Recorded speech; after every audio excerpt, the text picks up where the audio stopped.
Good evening and welcome to the Manteno Village Board meeting for Monday, March 17th, 2025. I'd like to call the meeting to order, and if we could all please rise for the Pledge of Allegiance.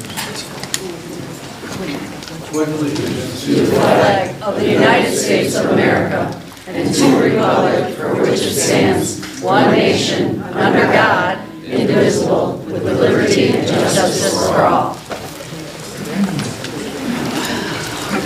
Roll call, please. Boyce? Here. Woodrow? Here. Dole? Chris? Here. Crockett? Here. Geske? Here. Phillips? We have a quorum. First item on the agenda, as always, is the approval of our minutes. We have the board minutes from March 3rd board meeting. Everyone has had it included in your packet. Can't hear you. Hopefully, everyone has had the opportunity to review them. Are there any changes, additions, deletions, corrections? Can't hear. No. Make a motion that we approve them. Motion by Geske. I'll second. Second by Dole. Roll call. Geske? Yes. Dole? Yes. Boyce? Abstain. Woodrow? Yes. Crockett? Yes. And Phillips? Yes. Motion carries. Public participation, the first person we have on the comment list is Ryan McAfee. All right, just to let you guys know your microphones are a little too much bass. Happy St. Patrick's Day, everyone. My question tonight is for Mr. Geske. A couple weeks ago, you had stated in one of your briefs after the public comment that you said that Goshen had nothing to do with communism. Do you want to retract that comment? Or are they communist? I'm curious if you know. All right, well, if you don't know, I'm going to read you the bylaws from Goshen, 94 pages. I don't have time to read 94 pages, but I'm going to go page 3, chapter 1, general provisions. Article 1, the articles of the association are formulated in accordance with the company law of the People's Republic of China. That's the company law. The securities law of the People's Republic of China, which is the securities law. The special provisions of the State Council concerning the public offerings and listings of shares overseas by the companies limited by shares. The special provisions. The essential clauses and articles of association of company listed overseas, that's the essential clauses. The Constitution of the Communist Party of China and other relevant laws and regulations for the purpose of safeguarding the legitimate rights and interests of Goshen High-Tech Company, Ltd., the company, and its shareholders and creditors, and regulate the organization and behavior of the company. So therefore, they're communism. As well, I'll go to Article 9 of Chapter 1, General Provisions. Article 9, the company shall set up a party organization to carry out party activities in accordance with the Constitution of the Communist Party of China. The company shall ensure necessary conditions for carrying out party activities. The secretary of the party committee shall be the chairman, which is the president of the company, which we tried bringing up. Chapter 6, Party Committee, Article 114, the company set up Goshen High-Tech Company Limited, Committee of the Communist Party of China, Party Committee. The Party Committee shall have one secretary and several other members. In principle, the chairman and secretary of the Party Committee shall be the same person. Qualified members of the Party Committee may be elected to be members of the Board of Directors, the Supervisory Committee, or the senior management through legal procedures. And qualified members of the Board of Directors, the Supervisory Committee, and the senior management may be elected to the Party Committee in accordance with relevant regulations and procedures. In addition, a commission for discipline inspection shall be set up in accordance with regulations. So pretty much the whole management is pledging allegiance to communism. So would you like to retract your statement? Would you like me to email it to you? Would you like to read it? All 94 pages? It's on Goshen's website. No answer? It's public, but I'm asking you a question. You're running for office, sir. You guys all swore oaths to the Constitution. This is a violation of constitutional rights. Do you not realize that? God bless America.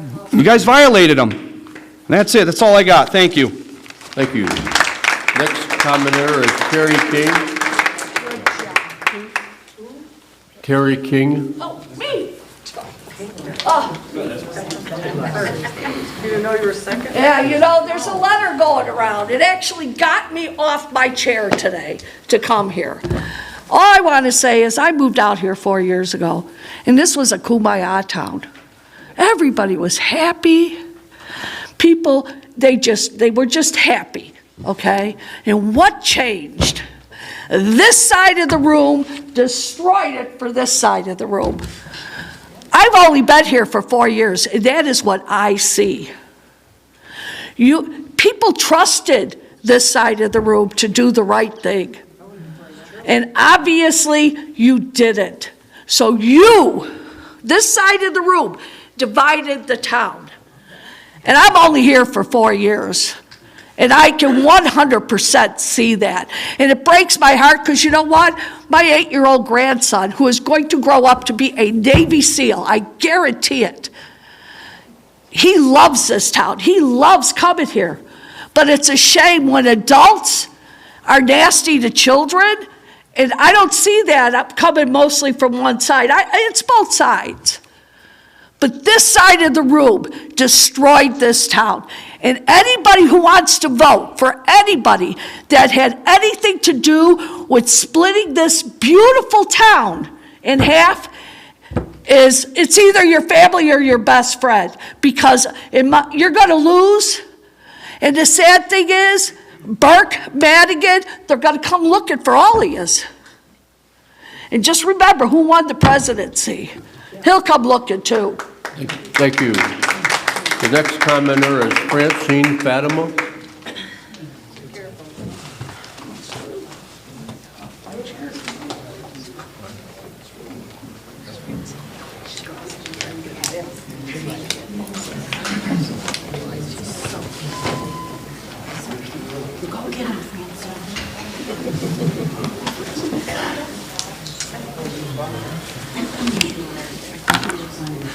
Good evening.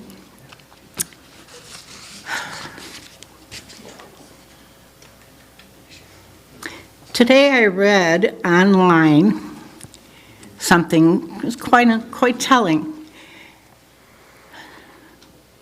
It was a statement by Mr. Geske, a rather pompous statement, I have to say. He said, "I think if we continue to educate people, perhaps the perception will change from questioning transparency to an understanding of the process." I say myself, a person is either transparent or secretive. As a cohort of mine in the Concerned Citizens of Manteno, Terry King puts it, "Talk is cheap, action speaks." Now that can go many ways. And Trustee Geske, that quote has nailed what you do. It's not your job to educate us, but rather to inform us of your plans for our village. You say your primary responsibility is to prioritize public safety while responsibly managing costs. None of that was done regarding Goshen, none of that. No worry about costs, no worry about our safety. Empty words. Geske has said regarding the gun range in town, it would be tabled for at least 6 months. Now remember, folks, he realizes that it's always going to be in somebody's backyard. However, I'm sure it won't be in his backyard. Just one of our uneducated, unwashed voters in Manteno. So the remedy could be vote for the Freedom Party April 1st, whose leaders really care about Manteno's future. Thank you. Thank you. The next commenter is Frank Clement. Frank Clement.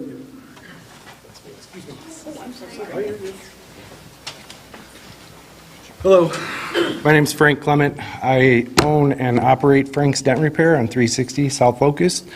I have a non-Goshen related comment. I'm here to address the forced removal of the business banners that I had affixed to the building at my shop.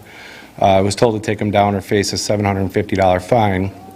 Those signs were up on that building for 4 years prior to them telling me to take them down. Chris LaRock instructed me to take them off. When I first opened that shop in 2020, I got sent a letter from Manteno that said that the big yard signs and the banners and all that stuff in the grass were no good. So I put banners up on the shop and fixed them to the building permanently, not temporary. And they had stayed there for 4 years before anybody told me to take them down. I just think that there's been a clear discrepancy between the notice that I had received initially and to, why I was told to take them down 4 years later. I offer a variety of services in my shop. Those banners let people know driving by what services we offer, and they have directly affected the walk-in traffic of my business. I just would like some kind of transparency or some kind of an explanation as to what I can put up there to advertise for my business. Yeah, that was pretty much what it is. So the Freedom Party did assure me that they would prioritize clear communication and fair enforcement of those regulations.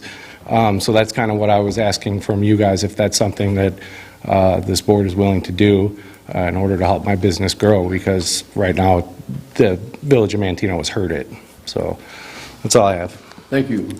The next commenter is Margarita Cara. Margarita Cara.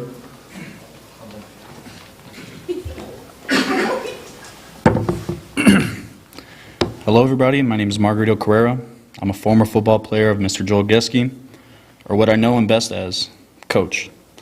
I was coached by Coach Geske for 2 years, and in those 2 years he taught me many things about football, but he taught me even more about being a man of values and being successful outside of football. I came from a lower income household when I was in school, and it really meant a lot to me that Coach Geske went out of his way to help me out, from giving me clothes to feeding me, to making sure I made it to school and back in a safe manner. He always made sure I was good.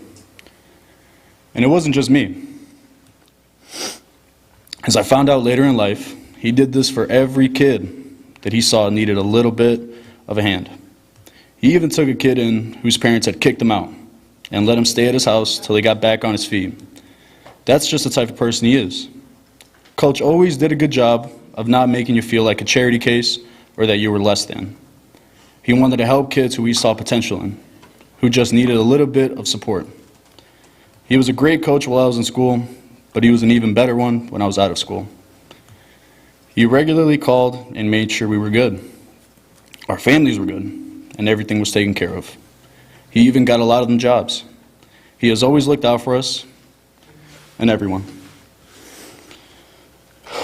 About a year after high school, my father passed away. It was the toughest moment of my life, and sure enough, Coach Geske was one of the first to send his condolences, while again asking me if I needed anything or if there was anything he could do to help. Me being the prideful young man I was, I rejected his offer because I thought I could do it all myself.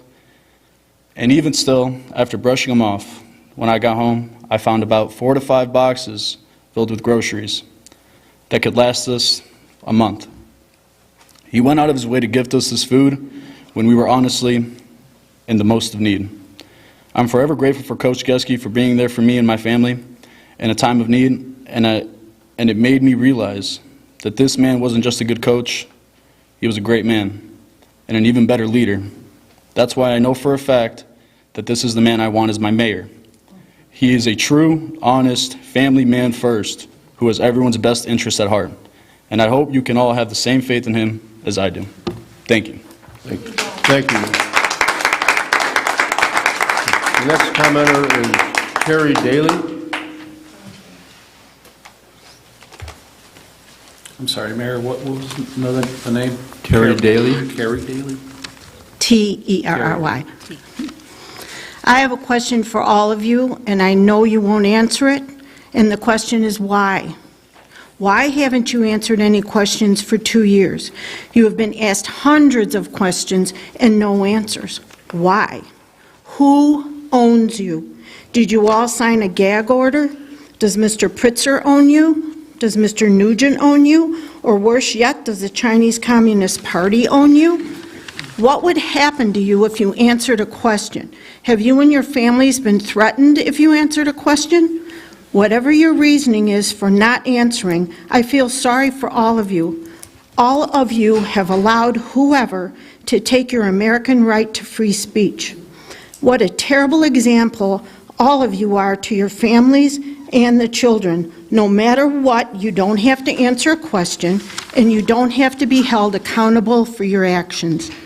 The majority of Manteno residents trusted you to do what was right for the community, and what you have done is bring in a Chinese communist chemical plant here, totally endangering this town. Who can trust you? What if your spouse cheated on you or your children told you a whopper of a lie? How could you trust them? Once people lose trust in someone, it takes a long time, if ever, to get it back.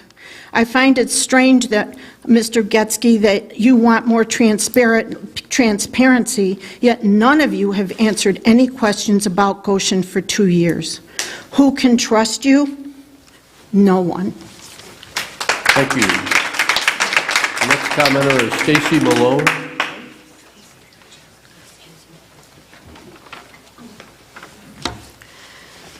I'm going to take this off. You serious? Today I stand before you not just as a community member, but as a mother, not as any part of the Choice Party. Until recently, my involvement in our community has centered around my children and their schools, helping to shape a better future for them and their peers. I want to take a moment to thank the Freedom Party and those that support them. Yes, you heard me right. Thank you. Thank you for your posts, your comments, and your thumbs down, laughing face, and angry face emojis on social media, the very place where our youth spend so much of their time. Because guess what? They see you. They see everything. They see the name calling, the insults, the blatant disrespect for the leaders who came before us. They see donation plaques covered up with your own party's name as if history can just be erased. They hear you calling people pigs and telling them they're going to hell just for having a different opinion. They see your anger when someone dares to disagree. The half-truths spun as facts, the outright lies. They see members of our community being silenced, kicked out of groups, only to be attacked elsewhere by the very same people who shut them out. And here's why I thank you again, because our young people are paying attention and they are learning. They're learning the power of their vote. They are learning what real leadership should look like. They are learning what it means to listen, to respect, and to engage in meaningful discussions rather than tear others down. But unfortunately, it doesn't stop at social media. One of the persons running for trustee under your party's name took it a step further, hassling a group of 16 and 17-year-old female high school students who attended a village board meeting as part of a class assignment. Let's be clear, these were kids, students fulfilling a school requirement, there to observe and learn about local government. And what did they experience? They were confronted, they were harassed, and after the meeting ended, they were even videotaped outside the building by this same person running for trustee. Ask yourself, what kind of leadership intimidates students? What kind of leader tries to make young people feel unwelcome in their own community's government, excuse me. And once again, our kids saw this, and they are learning from it. They are learning that leadership is about service, not power, that respect is earned, not demanded, that their voice matters, and their votes, when the time comes, will shape what kind of leadership we allow in this village. See, we live in a time where we are constantly teaching our kids to be better, to do better. And whether you meant to or not, you have given us some incredible examples of exactly what not to do. That's your time. I thank you, because the next generation is watching, and they will be the ones who decide the future of this community. Thank you. The next commenter is Sherry Crawford. Hi there, I'm Sherry Crawford, running for village trustee. There's been so much negativity surrounding our party, and I'd like to take a moment just to clarify a few things. One of the biggest claims I've heard is that our choice party lacks transparency. That is absolutely not true. We have always been willing to listen and engage in discussions with anyone about anything. Over the past few months, as negative information has been circulated, we've done our best to respond. However, it's difficult to have an open conversation when we're blocked from public social media platforms where these false claims are being made. Or when we respond, our posts are removed. If transparency is what you want, then you need to give us a chance to speak. The Manteno Choice Party is focused on growth of Manteno. We are not a one-platform party. Have you heard anything but hatred from the Freedom Party? The only thing they talk about is Goshen. What about public safety? What about growing our businesses around town? Their tunnel vision on one thing is frightening to me. Through January, Manteno has spent $75,000 in attorney's fees to defend Manteno against the lawsuit Annette Lamore and her No Goshen groupies have filed. How can someone potentially be mayor of Manteno, but yet sue Manteno? Who's paying the legal bills? Guess what? We are the residents of Manteno. Manteno is in a very unique and fortunate position. We have $17 million in the bank and zero debt. Not many communities can say that. And as you consider your vote on April 1st, please think carefully about these important issues. If you're hesitant to vote for us because of Goshen, I urge you to educate yourself. Knowledge is power. Don't be swayed by hearsay from a group that's running on a single issue platform. Do you want to put these individuals in charge of an $18 million budget? Only to see it wasted on a legal battle that they are unlikely to win? I would hate to watch the potential demise of our beautiful town. Character is everything. Don't tell me who you are, show me. Who you are, show me. The Freedom Party has shown us exactly who they are, and I'm sure you will agree that they are not the kind of people we want running our town. I also want to encourage everyone to watch the candidates' video in their entirety and make an educated decision. If you do, the choice will be clear, and the Manteno Choice Party is the only qualified party to run our beautiful town. I ask you on April 1st to let your voice be heard, and please vote for the Manteno Choice Party. Thank you. Thank you. The next commenter is Mike Berry. Ma'am, please, everybody's had their chance. Everybody has their opportunity. Please let everybody have their opportunity. Mike Berry is the next commenter. I was going to speak on something different tonight, but I just sat out there and watched this dog and pony show. 3 questions I have here. How did we come up with the $2 million tax abatement for Goshen? How did we?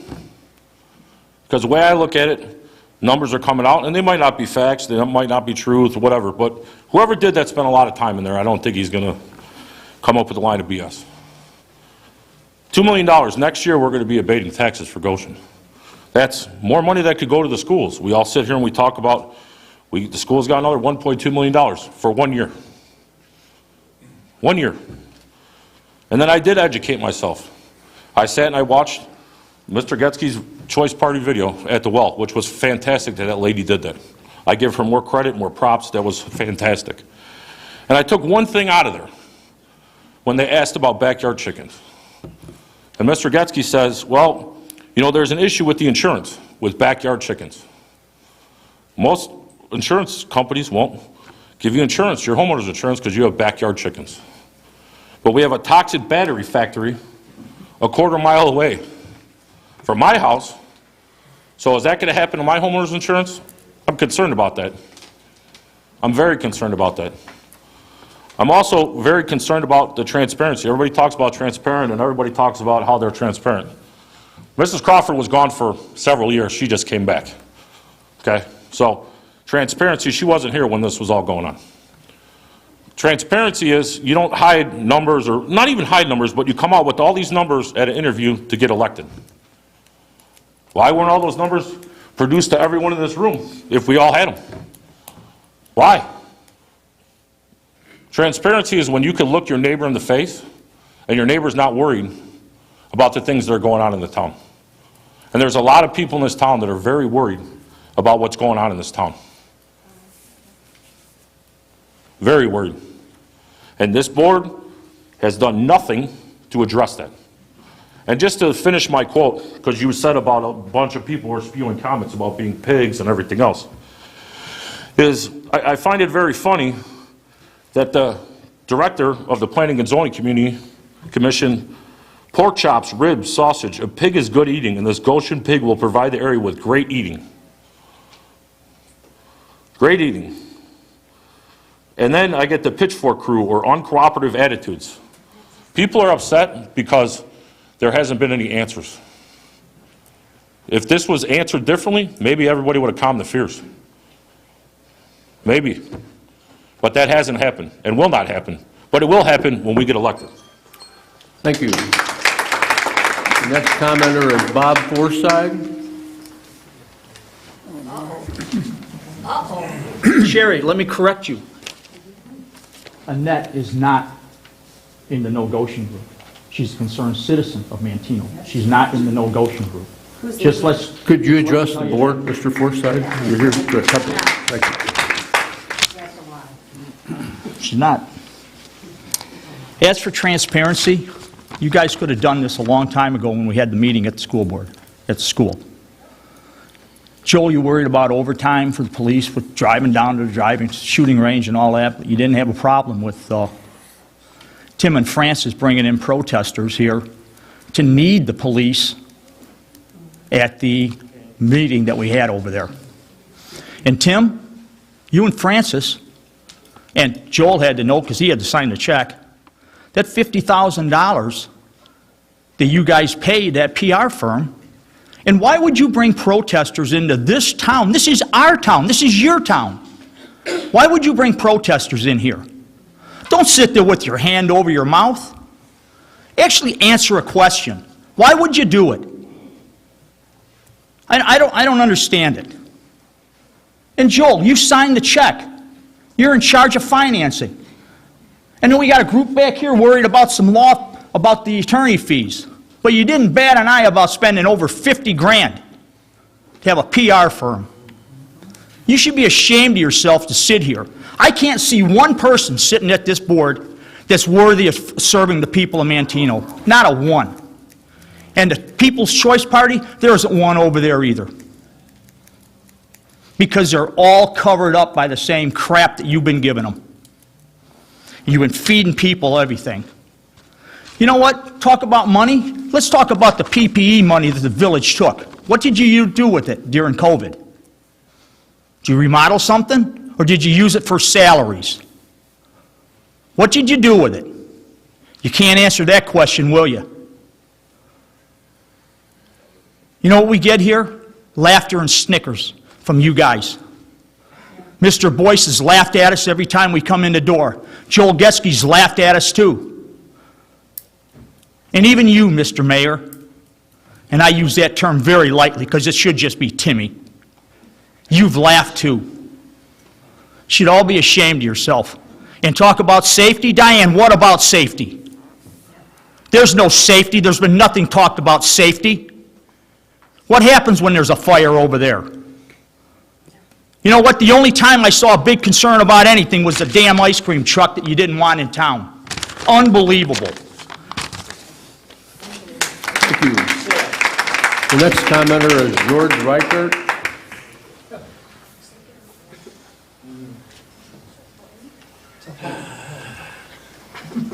A smile on your face. I got one.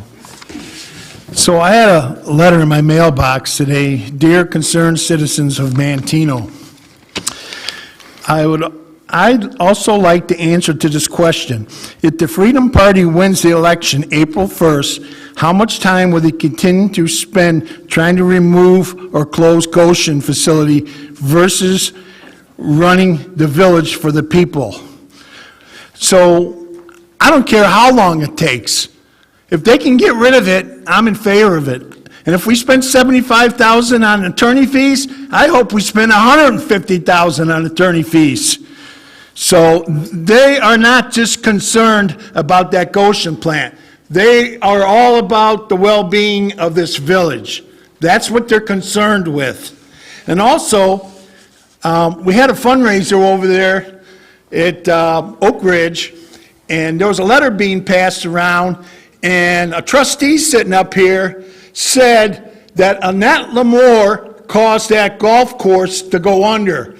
That is not true. I worked there. It is not true. If anything, they kept it open longer than what it was. So whoever said that, you need to retract that. So, and like I said, I'm voting for the Freedom Party because we need a change in this village. Thank you. Thank you. The next commenter is David Kuyken.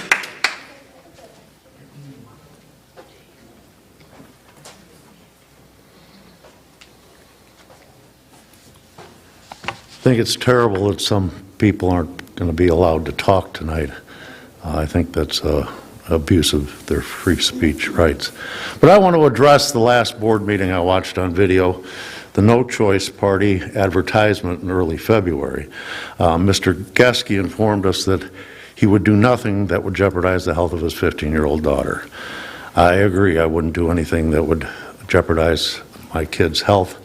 In 2000, we lost our 23-year-old son to leukemia.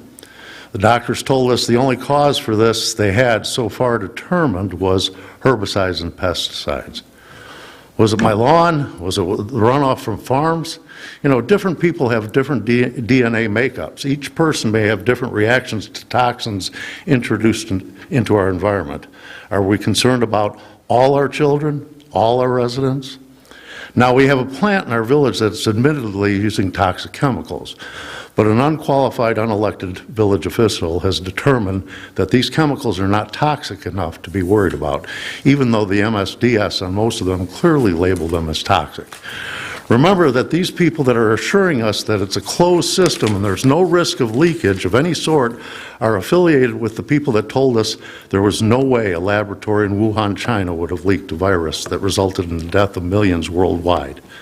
But Mr. LaRoque has assured me that our government will protect us. He did that out on the street after a morning meeting. How does that work for the people of Lahaina, East Palestine, Western North Carolina, or Southern California? How are they going to protect us if we're not willing to use the EPA to do the studies that should have taken place before making the life-changing decision to welcome them here? Lithium battery storage facilities are going up in flames. I've got 8 of them listed. I've heard much lately about fiscal responsibility. Was it responsible to not pay down the principal of a $2 million loan over a number of years? Financial neglect is what it was, and this board was okay with it. I like most changes that have happened with the millions from Aqua. Not a huge fan of the gaudy lighted marquee arches that remind us of Smithsville, Manteno. I know where I am. All sorts of welcome to Manteno signs. We didn't need to spend millions of dollars to be told the same. All the money, our money from Aqua spent for all these improvements, plus the free permits issued to Goshen, has cost every man, woman, and child in Manteno almost $2,100. A family of 4, $8,400. And if we've got $17 million, why wasn't a $1 million EPA study done? And it certainly wasn't financial responsibility to the residents of Manteno for our mayor to ask for a tax abatement for 333 South Spruce Street for all the taxing bodies in Kankakee and the village of Manteno. It's time, sir. Rockville District. Thank you. The next commenter is David Bergdahl. Mr. Kuyken, your time is up. The next commenter is David Bergdahl. Resolution that all these boards signed. 30 years they won't get money from Goshen.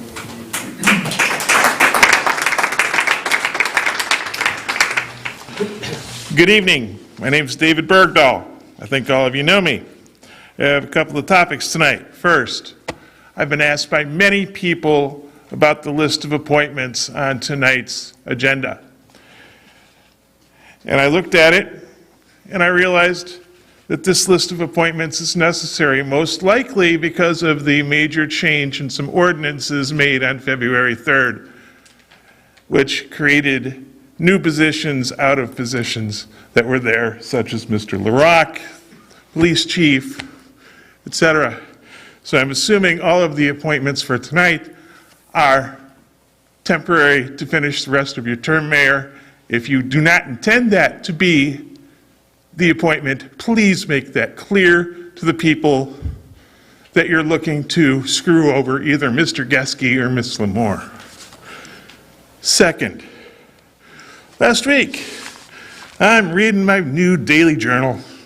Don't like the new format all that much, but, and I read the legals and I see 2 legals for public hearings. One by the Planning Commission, one by the Village Board, April 2nd and April 7th. Therefore, zoning and property, I-2, and annexing it, doing an annexation agreement. I've written a boatload of those in my time. I know what they are. Thursday afternoon, I come in, I ask, can I get a copy of this? Because your own notice says, feel free to make written comments. I come in, Ms. Geske is a little confused. Mr. LaRock informs me that there's no annexation agreement available to be reviewed because, unfortunately, he threw Mr. Kankar under the bus and said, Mr. Kankar hasn't finished drafting it yet, or is making changes to it, whatever. Transparency is the biggest issue in this election. And this isn't something from a year and a half ago. I walk in after notice has been put in the paper, and I'm told, you can't review the necessary document. Is this transparency? No. It's a long history of this. Anybody who thinks it's going to get any better, I doubt it. Finally, there's a letter flying around I saw this afternoon, really irritated me. Talking about, oh, do you enjoy your golf cart, the family parks, your bike paths, your well-maintained downtown? Do people realize? It's your time, sir. Thank you, Mr. Bergdahl. 30 years ago. The next commenter is Bernie Thompson. And did those plans, and your attorney has outright said in the lawsuit, ignore it. Thank you. Ignore all the hard work previously done to try to better the community. Thank you.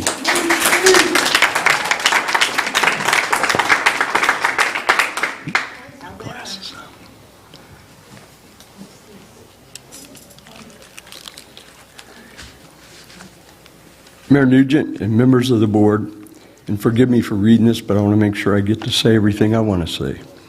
Thank you for allowing me to speak tonight, and thank you for providing the vision, the knowledge, and the dedication over the last 20 years. You have truly made the village the envy of towns for miles around. I would like to just mention a few, and everybody here knows them. The building and beautification of our parks, the streetscapes, the rebating of the village portion of the real estate tax to homeowners, and paying our garbage pickup. But my other reason for being here tonight is to expose the financial irresponsibility of a mayoral candidate named Annette Lamore. Under Annette Lamore's leadership, and I use that word very loosely, Annette ran the golf course into financial ruin. I was the village administrator, and I watched it happen. She was given the golf course, its buildings, and equipment, rent-free, with no responsibility for previous debt. She also was given $200,000 to seed money. A host of bad decisions, and the $200,000 was gone in a little over a year. They paid a golf pro a high salary. They placed large ads in the Chicago newspaper portraying the golf course as some country club. They hosted banquets in which they lost money on almost, if not all.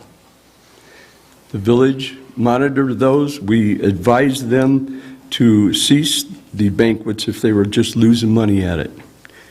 She hired a second golf pro who quit after a short period. That golf pro told the village in an exit interview that Annette treated the golf course like it was her own private country club and was totally irresponsible when it came to the finances. He said that Annette would order him to bring in waitresses, bartenders, and cooks for various events for her friends and not even allow him to charge enough to cover the food costs. Big loss. When Annette chose to cut and run from the golf course, she left a $60,000 debt. As trustee for 4 years, Annette made no effort to learn anything about the operation or the finances of the village.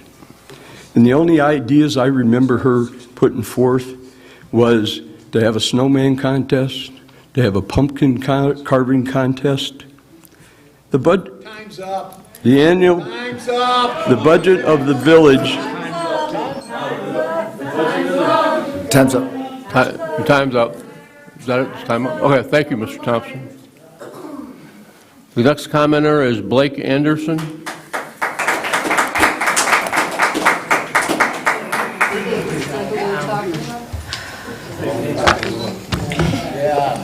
First, I would just like to thank Tiffany at the Well in Manteno for hosting the candidates' conversations the other day. I feel the questions were well thought out, led to a very open discussion about upcoming election and each candidate's vision for the future of Manteno. One statement I found pretty peculiar is from Ms. Lamore, is the fact that she did not know some of her running mates before they formed the Freedom Party. When someone puts their name on the ballot, in my opinion, they must be an upstanding citizen, someone of high morals and integrity. Unfortunately, I don't believe that can be said for Mr. Mike Berry. Mike may be great with youth sports and a loud voice in the community, especially when it comes to real estate taxes and how the village money is spent. But he has not been honest when it comes to his own real estate taxes. Mike knowingly applied for and accepted military benefits he did not qualify for from 2001 to 2024, and in doing this, he was able to reduce his property tax he paid by nearly $9,000. That's from everyone in this room that pays taxes. Not only was he fraudulent in his real estate taxes, he was also ordered by the Circuit Court of Kankakee County to repay over $4,000 in unemployment benefits he received by means of fraud. That case can be found entitled People v. State of Illinois v. Michael P. Berry. On March 3rd, Mike in this room asked how he should act as a parent. He addressed the board and wanted an answer to that question. In my opinion, that question should be asked while looking in the mirror. A vote for Mike and the Freedom Party is a vote for putting the fox in charge of the hen house. Thank you. Thank you. Can I have the next commenter is a packet Ann Gates. I'll give to the clerk of every allegation I just made. Next commenter is Ann Gates.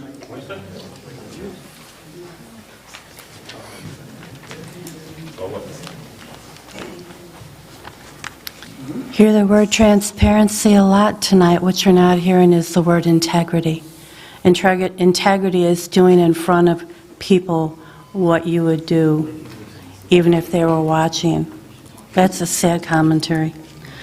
A good friend of mine is a judge in Illinois, and he impressed upon me the importance of public record, which is what's taking place right now.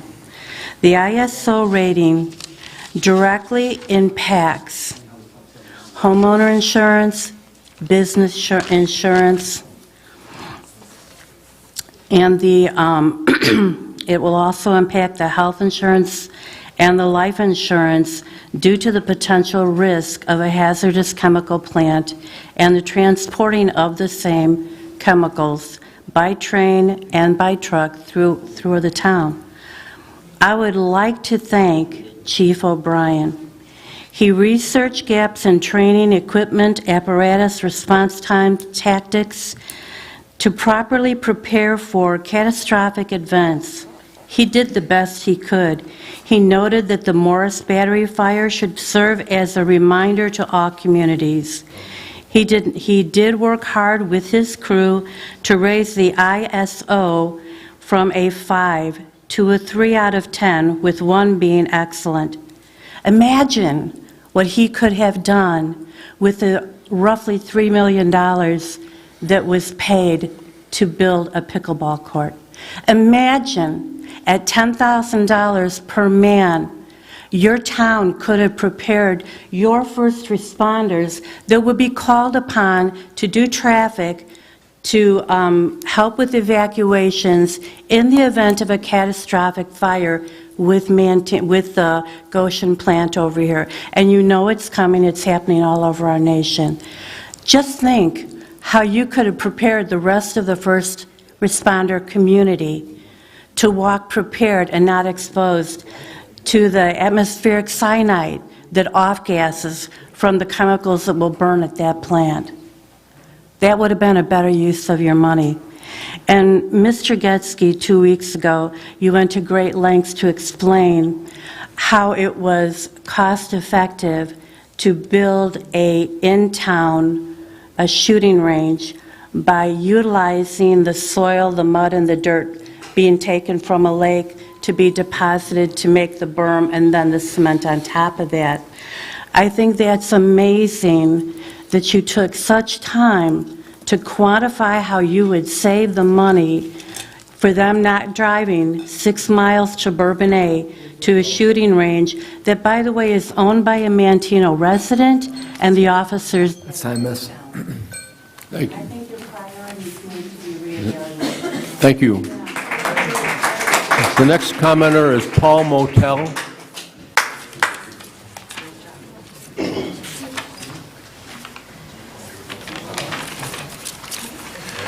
All right, good evening, everyone. I'm sure many of you who've been paying attention the last year and a half, you recognize this exact scenario.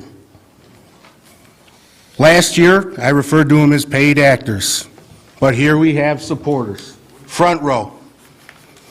Magically, tonight, they figured out how to speak. Character. I'd like to bring your attention to an article in the Vidette. January 27th, 2025. Trustee candidate seeks civility from both sides. Who was that?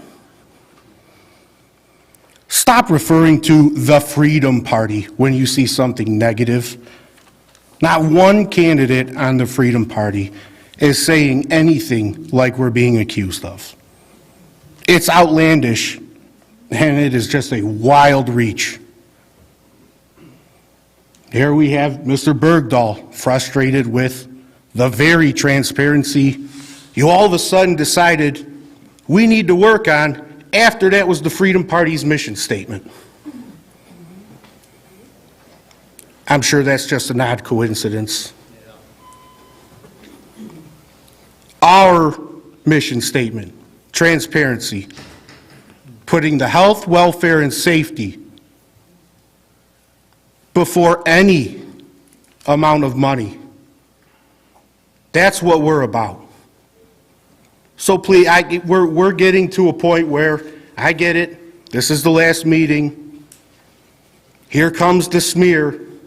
Again, I don't know Mr. Anderson there. I don't even know if that's a real name. Last year, Blake Anderson was a woman posting absurdities all throughout our town's pages. And then the man just runs out of here for no particular reason. Just comes to try to drop a bomb and run. Manteno has a very, very important decision to make, as this man here said on April 1st. And I think that message is going to be loud and clear for each and every one of you sitting over there. Thank you very much, and have a good Thank evening. you. That concludes the public comment tonight. Moving on, the village president's report. Appointments, there are a number of appointments that are on the board, and as Mr. Bergdahl mentioned during the comment period, it is correct based on an ordinance change that took place in February, that these appointments are being made to the people that are in those offices and will remain in those offices until the end of this fiscal year and then until until they are replaced by somebody else who is appointed and approved by the board. So those appointments are Jim Hanley, Director of Public Works, Joseph Kankar, LTD of Joseph Kankar of Lewis F. Kankar, LTD, Village Attorney, Chris LaRock, Village Administrator, Chris LaRock as Budget Officer, Alan Swinford as Chief of Police, Alan Swinford as Animal Commissioner, Sheila Martin as Village Treasurer, Reverend Anthony Nugent and Reverend Lance Hurley as Village Chaplains, Eric Weber as Village Electrician, Chris LaRock as Code Enforcement Officer, Brian Meyer and the Police Commission, Joe Grant on the Police Pension Fund, Jerry Pierce as the Metro Representative, and the Manteno Fire Chief as their Fire Inspector. These are all individuals who are serving in those roles now, and this is, like I say, is warranted because of the ordinance change, but it doesn't change their time in office, and it doesn't change the way that they are potentially replaced. Do I have a motion to approve those? I'll make that. Motion by Boyce. Second. Second by Phillips. Second by Phillips. Roll call. Boyce? Yes. Phillips? Yes. Woodrow? Yes. Dole? Yes. Crockett? Yes. Geske? Yes. Motion carries. The only other item I have is under new business. I have a motion to authorize a donation of $1,500 to the Manteno Historical Society. This was a donation that we have done annually. They have filled out the proper paperwork. Jeff Jarvis, the president of the Historical Society, and they have submitted the proper financial records that are requested of any organization looking for a donation. This will be on the consent agenda later on in the meeting. Village Administrator's report, Mr. LaRock. Thank you, Mayor. I just have one comment tonight to correct some misinformation that's out there. I am not doing any reviews or inspections for the Goshen plant. Obviously, I know what my credentials are and what I would be able to handle. We have hired a third-party firm by the name of B&F Technical. They do all of the inspections, they do all of the reviews. And this is a company who's the preeminent review and inspection company in the state of Illinois, been around for a long time. They also do all of those inspections and reviews for CSL Bearing for the county of Kankakee. So just want to make it clear, I'm not approving or inspecting any of that plant. That's beyond my abilities. Thank you. Thank you, Mr. LaRock. Committee reports, Public Works and Utilities, Mr. Boyce. Thank you, Mr. Mayor. I got a couple items tonight. Ordinance 2420, ordinance authorizing the sale of personal property surplus equipment. Jim, I believe this is the locating van that we're... This is a truck cab that we already... Okay. Yeah, we already okay. surplus that. All right, and the next item is motion to award the contract to Kankakee Valley Construction Company, Kankakee, Illinois, for the 2025 RBI resurfacing the spruce strip at a cost of $421,817.73. My next Public Works meeting has been canceled, so that's all I got. Thank you. Thank you, Mr. Boyce. Properties and Recreation, Mr. Woodrow. Thank you, Mayor. We have a presentation tonight from... Oh, go ahead. No, just don't step. It's really loud. Sorry. Just want to make sure people can hear. We got a presentation tonight from Becky Green for Rock Creek Wildflower and Pollinator Area. So if she is here, we'll put the presentation on.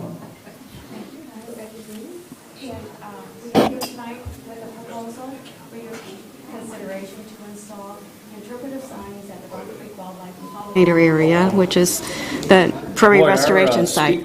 Something's going on here. He's way too loud and we can't hear you. Is this better? Yeah, it's a little better. Okay.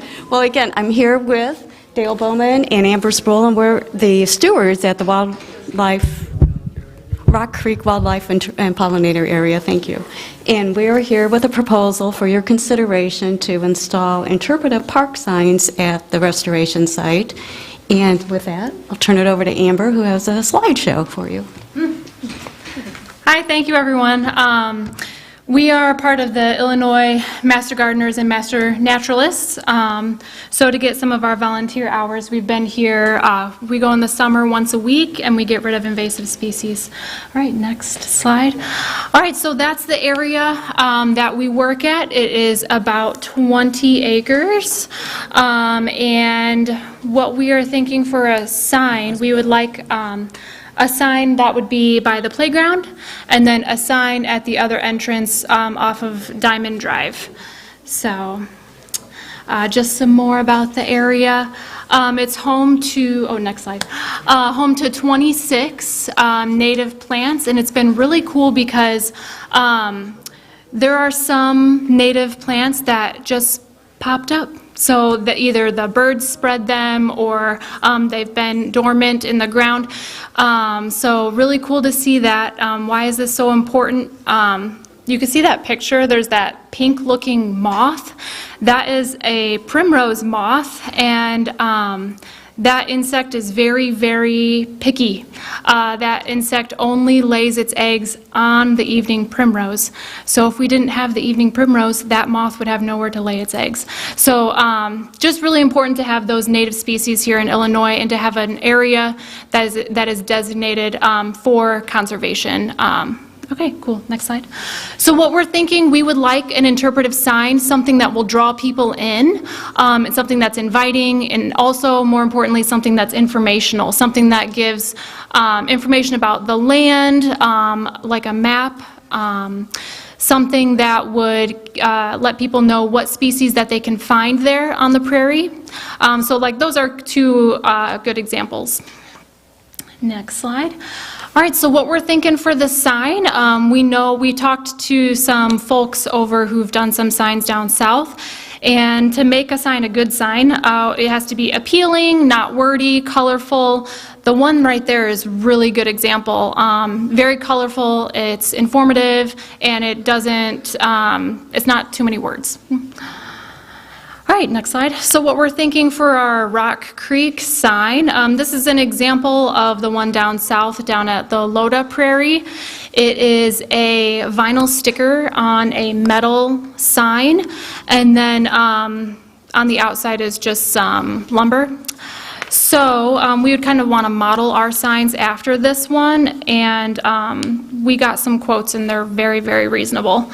So the signs, we want them to be large enough to like attract people in, because this is a really important site and we want people to know about it. This is Manteno's own Prairie Farm. So it's a beautiful area, 20 acres. We want people to know that it's there. We want people to walk the path and to get a hold of its beauty. We love it out there. And we want it printed on the vinyl sticker on the metal. And then also just one thing that we need to take into account is just how to get it in the ground. So the lumber and the hardware that it would take to get it there. Next slide. All right, so this is what we're thinking for the sign. This is all the information that we want to include. We want to include a map. We heard that the police department might have a drone that we could maybe get a better aerial picture of the land. If we could partner up with them, that would be awesome. And then also we want the sign to give recognition who this land belongs to, the village of Manteno. But there's been a few issues with some ATVs in the area. We want people to know that, hey, this is a conservation area, no ATVs. Like, we are trying to bring pollinators back to this area and like save these, plant species. And then just information about the land, and then also some species that you can find there in the area. So that's all the things we want to include in the sign. And then next slide is our quotes that we received. Paneer, they are a big company. It's kind of nice because they will design it for you. They will give you the material, and they provide the posts that you put in the ground. So they're like the whole shebang. And then Dean's Graphic and Dynamic Design, they will do the metal and the vinyl sticker, but the village would have to help us out with the wood framing and getting it in the ground for us. So with those two, quote number 2, quote number 3, we would need a graphic designer to make it look beautiful and appealing and colorful. So with quotes 2 and 3, we would also need to add quote 4 to that because we're not graphic designers. We just like plants. So, all right, so next slide, here's our quote from Paneer. So we were quoted for their cheapest option, and for their cheapest option, they were the most expensive. So $1,330 for 2 of the signs. Remember, we wanted one by the playground entrance and then one at the other entrance off of Diamond Drive. So yeah, this is our most expensive quote. And then the next one, Dean's Graphic. They're the ones who actually did this sign down in Loda at that Prairie. It was $252.92 for these 2 signs. And then it was a big one and a little one. So the quote includes the metal and the vinyl, but does not include the lumber or the hardware for installation. Dean's Graphic is located down in Champaign, Illinois. And then next, Dynamic Designs, they're here in Manteno. They quoted us for the big sign and the small sign as well. $550 for the metal sign vinyl sticker. And again, we'd have to provide the wooden frame and the hardware. And then our last quote was Olivia Swirl Designs. She would put it all together for us, make it look nice. $350 to design it, make it look pretty, do her thing on the computer. All right, so a cost breakdown of those quotes. Paneer was $1,330, and that was only for 2 signs. And then the quote number 2, Dean's Graphic and Olivia Swirl Designs, that would be $572.92 for 4 signs. And then Dynamic Designs and Olivia Swirl Designs, that would be $870 for 4 signs. But Dynamic Design, they're our local folks. And then that's it. That's us working on the prairie. And there's a pheasant. You can find pheasants out there. They make a really strange noise. So, yeah. Did you want to add anything, Becky? Just if you have questions about the metal, they're both aluminum. They're 0.15 millimeters. The aluminum, there's the Dean's Graphics uses Alumicore, and the Dynamic Designs here in town, they use Max Metal. They're both 0.15 millimeters thick, and in between, they sandwich a foam core for a total of 3 millimeters thick. They're weather resistant, they are made to be outdoors, and then they also really show a vibrancy for high resolution color. So the signs then, why we're asking for 4 is that, as Amber said, at the main entrance where the park is on Diamond Drive, and then another one at the end of Granite Drive. And then we'd like the 2 smaller signs to show the invasive plants, some of them that we try to handle. And I think that just educates people what are native plants and what are invasives that they hear about, but to show what we're doing out there. Yep. So we're getting rid of sweet clover and teasel mostly. We're out there with our shovels. So. And also then, again, to highlight the walking trail in an effort to bring more people out. Thank you. Has there been any rescheduling for the fire burn? I'm glad you brought that up. The burn season is typically from the fall to the spring, and this has been a lousy season for prescribed burns. It's either been too wet or too windy. The company that we've contracted with, they told us in January that they were more than 70 sites behind. So we've had 2 attempts, they've both been canceled. So we haven't ruled it out yet, but we're getting close, and it may be that we might be looking at next fall. Okay. Well, thanks for your help. Thank you. You want to refer this to your next committee meeting? Absolutely, yeah. Or honestly, whenever the next committee meeting is, just in general, we can always add it on. And I'll make sure I reach out to you. This is very, very interesting. Okay. I'm sorry for my hot mic too. I feel like I have to be like. Thank you. It's very loud. Thank you. And that's all I have, Mayor. Thanks. Thank you, Mr. Boudreau. Public Safety and Health, Mrs. Dole. Thank you, Mayor. I don't have any action items on the agenda tonight. My next public safety meeting will be April 9th at 7 a.m. here in the Village Boardroom. Just want to kind of remind everybody, next week is spring break for the students. Look out for the kids on bikes, scooters, and other mobile devices. Don't assume that they are looking for you because that's probably not the case. Please look out for them and use extra caution when near parks and on the streets. Most likely they will have their phones and possible earbuds and not paying attention. So I'm asking the parents, please remind your children to be aware of their surroundings at all times. If the weather permits, it's maybe a good time to reach out and find some neighborhood kids that want to make some money over the week and do some extra jobs around your house. That's, I don't know what the weather is planned, you never know, but it's an idea that kids can make some money and they can earn some money and do some help around your neighborhood. And that's all I have. Thank you, Mr. Stoll. Planning and zoning, Mr. Crockett. Thank you, Mayor. The Planning and Zoning Committee meeting, which was scheduled for tomorrow at 7 a.m., has been canceled.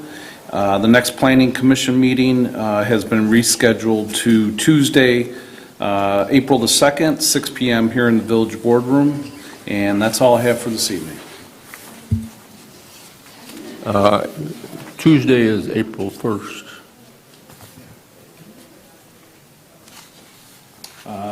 This says Tuesday, April 2nd. Yeah, so is that, I know, that's, Wednesday, that should read then Wednesday, April 2nd. okay. Thank you, Mr. Crockett. Finance, Mr. Geske. Thank you, Mayor. First item I have is a motion to approve an audit engagement letter with the audit service of Skidoo in Bourbonnais, Illinois for the year 2024 to 2025. This is something we do every year, auditing the village books, so nothing any different this year than from years in the past. In addition, I've got payment of bills amount of $139,460.33, of which there are no TIF bills. There are also no bills authorized and paid between board cycle. Our next Finance Committee meeting is scheduled for the 9th at 7 a.m. right here. And that's all I have. Thank you, Mr. Geske. General Government, Mr. Phillips. I have nothing on the agenda, Mayor. Okay, so the items that we'll be voting on in the consent agenda are as follows. Under old business, we have nothing. Under new business, we have a motion to approve the audit engagement letter for audit services with SKDO CPA and advisors out of Bourbonnais for FY 24-25. A motion to authorize a donation of $1,500 to the Manteno Historical Society. A motion ordinance 2430 is an ordinance authorizing the sale of personal property for surplus municipal equipment.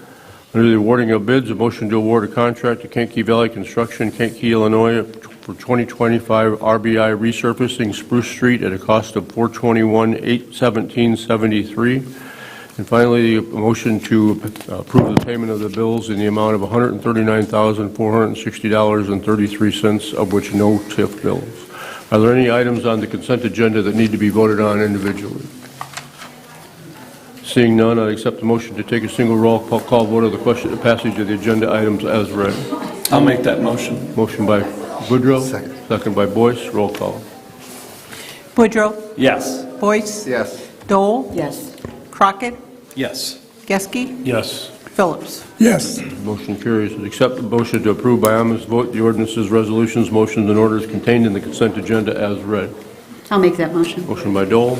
I'll second. Second by Crockett. Roll call. Dole? Yes. Crockett? Yes. Boyce? Yes. Woodrow? Yes. Geske? Yes. Phillips? Yes. Motion carries. Comments tonight? Do you have anything you need to talk about, Mr. Boyce? No, I don't. Thank you, Mr. Mayor. Mr. Boudreau? First off, happy St. Patrick's Day. I hope you all have corned beef and cabbage tonight. It's a great day to have it. I love corned beef, cabbage, not so much, but corned beef is my way to go with it. But have as much cabbage as you want. Another meeting, and I feel like I've done this a lot, and much more successes for our schools. 7th grade volleyball just got 3rd place in state, which is unbelievable. It's an awesome accomplishment. 8th grade volleyball is playing right now for a sectional title.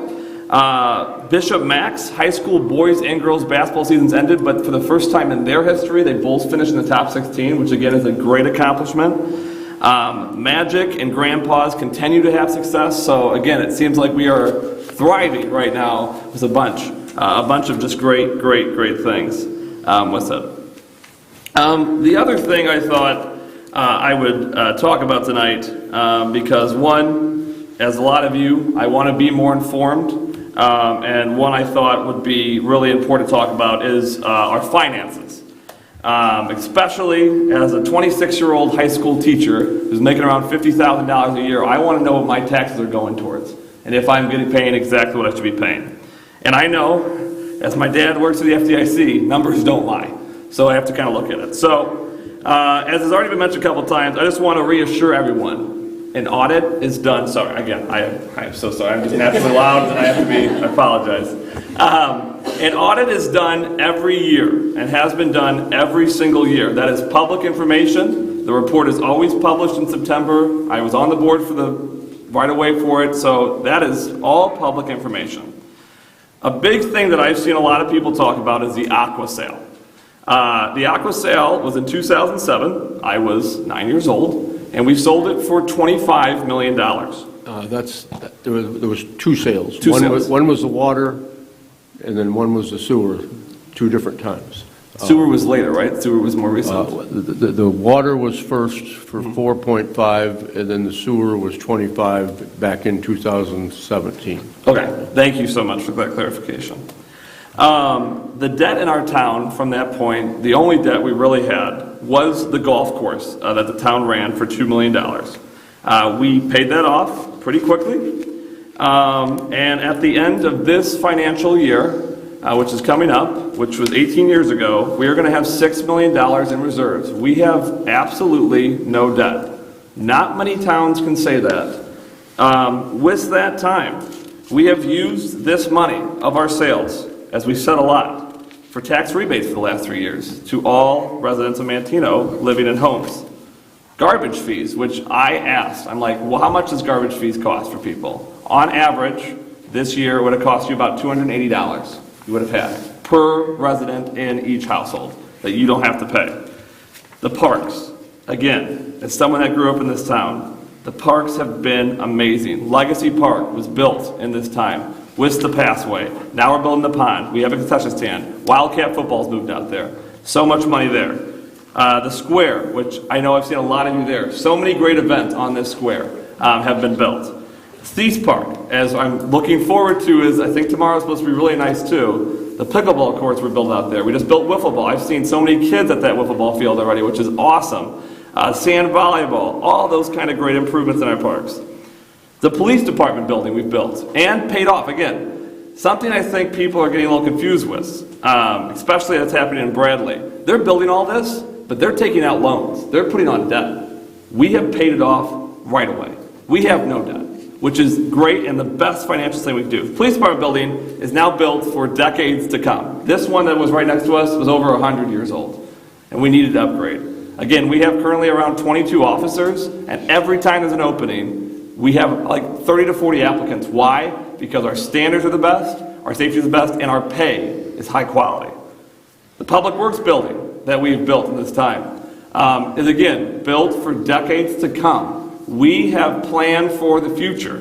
And again, I want to repeat, we have still, at the end of this year, $6 million of reserves to continue onward. That's not accounting then for the taxes that we're going to bring in from everything else.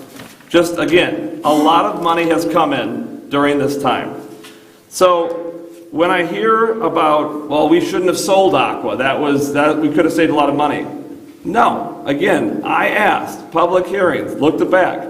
That Aqua building that we had would have needed at least $1 million in repairs.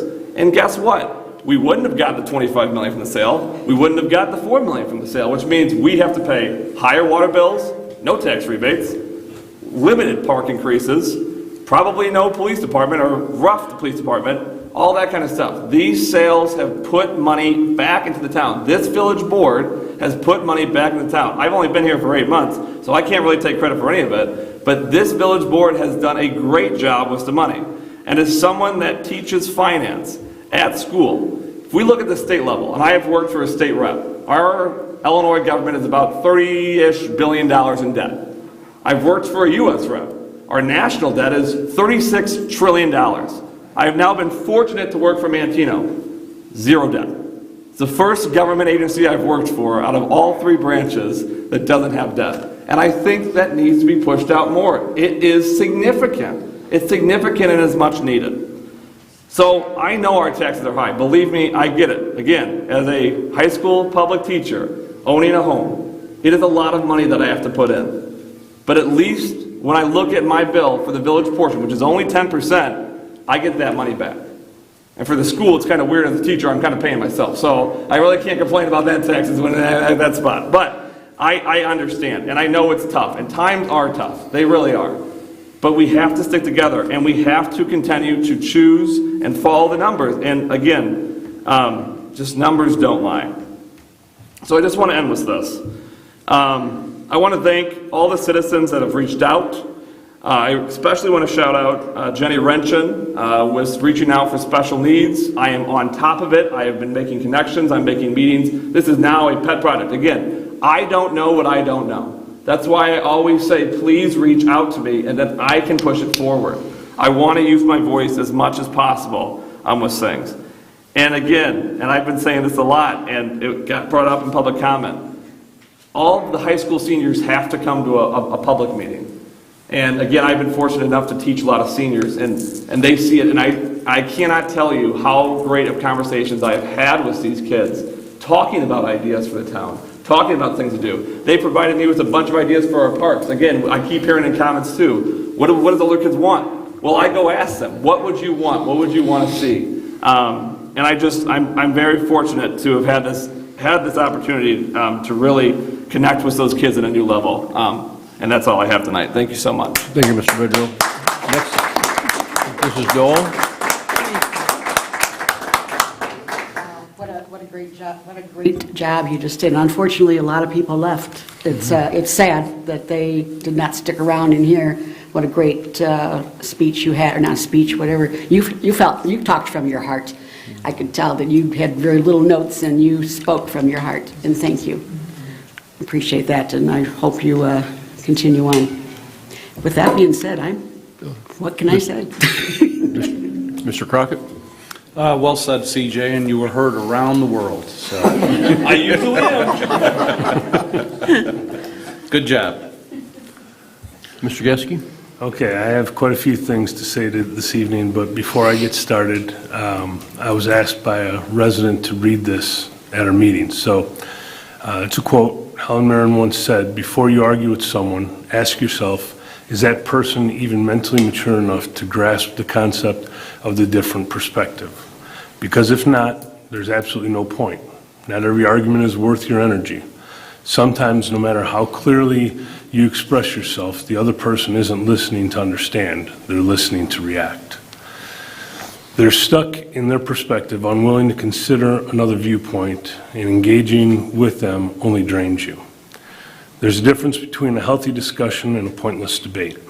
Conversation with someone who is open-minded, who values growth and understanding, can be enlightening, even if you don't agree. But trying to reason with someone who refuses to see beyond their own beliefs, that's like talking to a wall.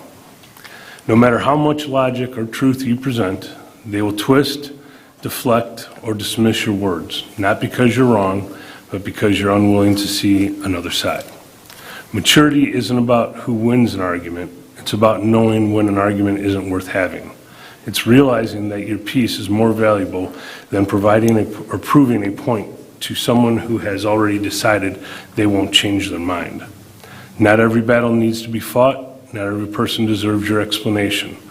Sometimes the strongest thing you can do is walk away, not because you have nothing to say, but because you recognize that some people aren't ready to listen, and that's not your burden to carry. So, to the resident who asked me to read this, thank you. I think it's fitting for all parties who are here, and hopefully we can all grow from that. So, let's talk a little bit about the other topics I have. First of all, people ask, why do we subject ourselves to the beatings that we have taken, right? Time and time again. Well, Margot, Jack, Eman, you guys are the reasons why we do this. All of us here, honestly, our lives, we've lived we're as successful as we're going to be, it's to help make a better life for you guys. Thank you guys for coming out and talking and supporting us. And Margot, I'm not a real emotional guy, but you about had me in tears when you were talking. So I'm going to skip over this and go to some of our other stuff before it does become emotional. Let's talk about that angry word Goshen and the current status of it. So I've spent a lot of time and went through a lot of information about it, and I want to provide some updates. Currently, there are 142 employees currently employed at Goshen. They have not started production yet. Those employees are there being trained and learning, so this way future employees, when they're ready to begin production, they will have trainers. That they anticipate that to be happening in the next month or so, but of the 142 employees that they currently employ, 17% of them are from the village of Manteno. 50% are from Kankakee County, and only 15% of them are Asian. I know there's a lot of misconceptions about they're bringing in all the Chinese people and there's housing all over stuffed with people from China. That's not accurate. Now, what is important, and the children, or I shouldn't call them children, the young men who are here, this is important to listen to. Within the next 60 days, Goshen intends to hire between 200 and 250 more employees. Now, that is significant. We kept hearing, when are the jobs going to come? When are the jobs going to come? They're here. They're coming now. Not all 2,600 jobs are coming tomorrow, because that would put undue burden on our infrastructure, such as schools, et cetera. The first wave of hiring that they're going to have is 200, 250 of them. They anticipate that 50% of those will come from Kankakee County, and the remainder is coming from neighboring communities such as Will County, Iroquois County, things of that nature.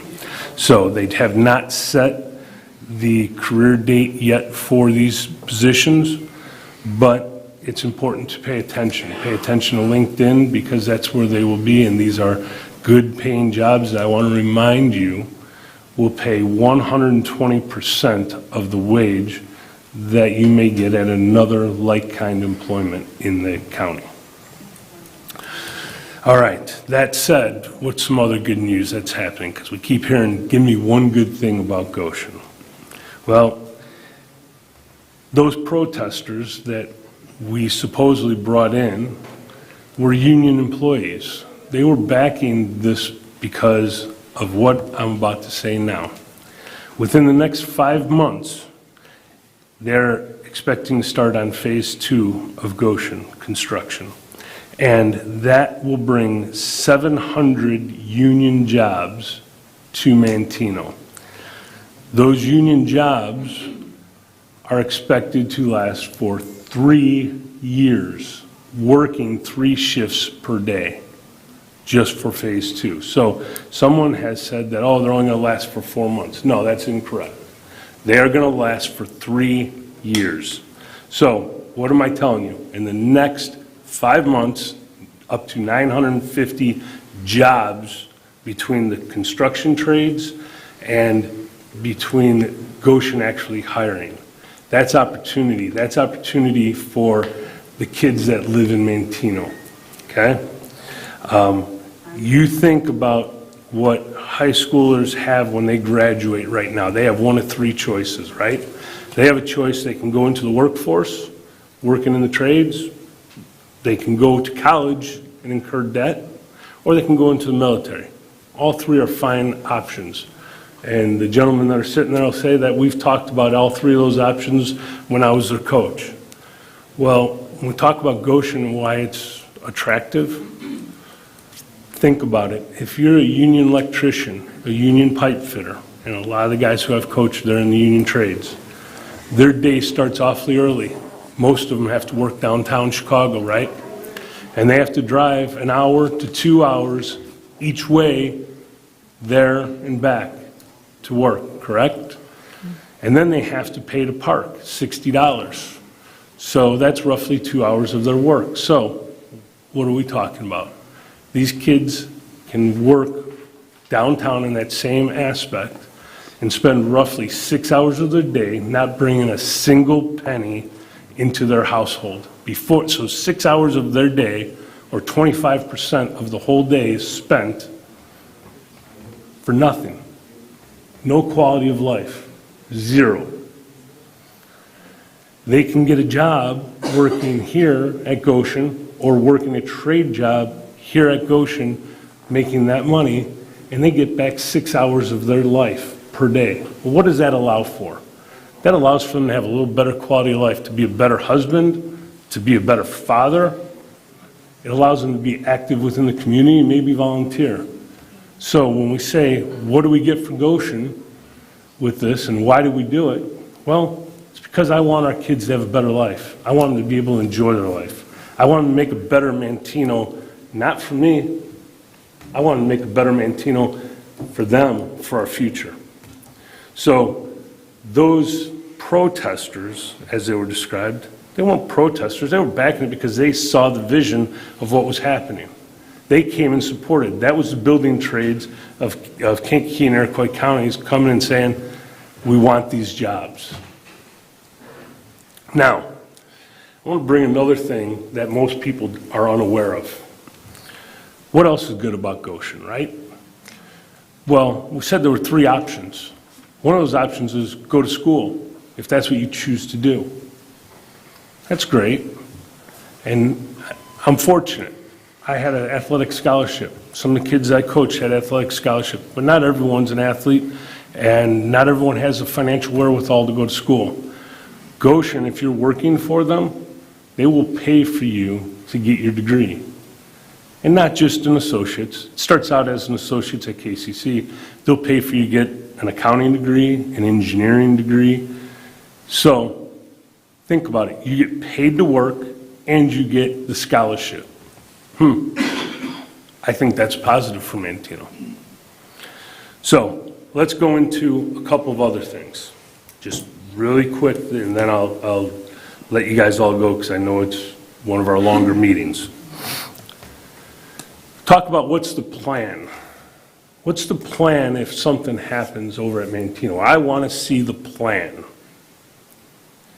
Well, we'd all like to see the plan, but unfortunately, my plan, if something happens over at Goshen, just like anyone sitting in the audience, is I'm going to pick up my phone, I'm going to dial 911, and I'm going to let the experts, being the fire chief and the police chief, handle public safety, because that's their job.